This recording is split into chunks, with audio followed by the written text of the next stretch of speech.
महाराष्ट्रावरती राष्ट्रवादी वैद्यकीय मदत कक्षाची एक जबाबदारी दिलेली राज्यप्रमुख, त्या राज्यप्रमुखाच्या जबाबदारीला पार पाडण्यासाठी आज ससून रुग्णालय जर माझ्या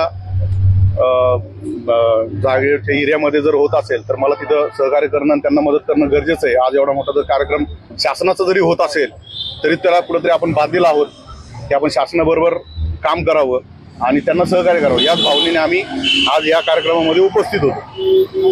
या कार्यक्रमामध्ये उपस्थित असताना काही आमदार महोदयांनी आररावीच्या भाषेमध्ये धक्काबुक्की करत मला कानाखाली मारली, या पद्धतीचं त्यांचं गैरवर्तणूक माझ्यासोबत केली। नाव सांगा त्यांचं, कोण आमदार आहे? कारण बरेच आमदार होते। आमदार साहेब आता सुनीलजी कांबळे साहेब होते, त्यांचा इगो कुठं हार्ड झाला मला काही कल्पना नाही याबाबतची, पण असं निष्पन्नात आलंय की त्यांनी पोलिसांनाही मारहाण केली आहे। त्याचा अर्थ त्यांना कुठेतरी काहीतरी यंत्रणेतलं काहीतरी चुकलं झालं असेल या दृष्टिकोनातून त्यांनी हा प्रकार काढलाय। ठीक आहे, तुम्हाला का मारलं म्हणजे असं काय घडलं होतं त्या वेळी, त्या मिनिटाला? ज्या वेळेस पहिलं ओपनिंग ग्राउंड मैदानावरती झालं त्यावेळेस मी स्वतः उपस्थित होतो।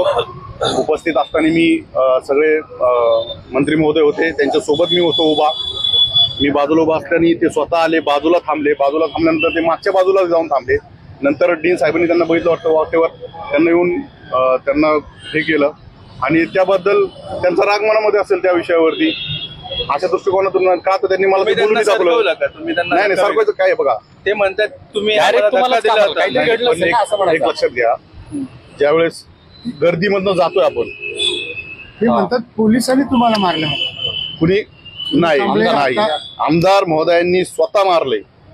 पोलिसांनी पोलिसांनी या गोष्टीला प्रोटेक्ट केलं नाही। या संदर्भामध्ये सुद्धा त्या पोलिसांच्या कर्मचाऱ्यांवरती गुन्हा दाखल करायला सांगणार आहे। बरं, तुम्ही पोलीस स्टेशनला गुन्हा दाखल करण्याची मागणी करता? हो, मागणी करणार।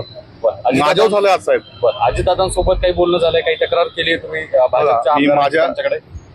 तक्रार करायचा विषय बघा साहेब, तक्रार करायचा विषय नाही, हा सर्वसामान्य माणसाचा विषय। मी जर त्या ठिकाणी एखादा गरीब असतो मी कानाखाली काढून निघून गेलो असतो, परंतु आज माझ्या मागे ताकद आहे। मी माझ्या मागे मी आज त्या गोष्टीसाठी मी रानपान केले। आज आमदारांनी बघितलं सुद्धा नाही तिथं की काय तुमचा कार्यक्रम आहे, हे सुद्धा जर त्या स्थानिक आमदारांनी जर बघितलं नाही, त्यासारखी दुर्दैवीची गोष्ट नाही। ससून एवढं मोठं हॉस्पिटल आहे, आज एवढी मोठी स्ट्रक्चर तुमच्याकडे उभं आहे, त्याचं कुठं चालू करायचं, कसं चालू हे जर त्यांना माहित नसेल किंवा त्या गोष्टी जर त्यांना काय माहित नसेल, त्यात आमची काय चुकी? लोकप्रतिनिधीने असं वागणं कितपत योग्य वाटतं आणि कशी काय हिंमत होते अशी? बघा आता काय आहे, हे सगळं प्रत्येकाचं इंडिव्हिज्युअल, मी प्रत्येक आमदाराला बोलू शकत नाही या विषयावर, लोकप्रतिनिधी म्हणून। हा त्यांचा वैयक्तिक प्रश्न आहे, त्यांनी काय एवढं या गोष्टीला वाचता केली। म्हणजे भूमिका काय? गुन्हा दाखल करणार, गुन्हा दाखल व्हायला पाहिजे का?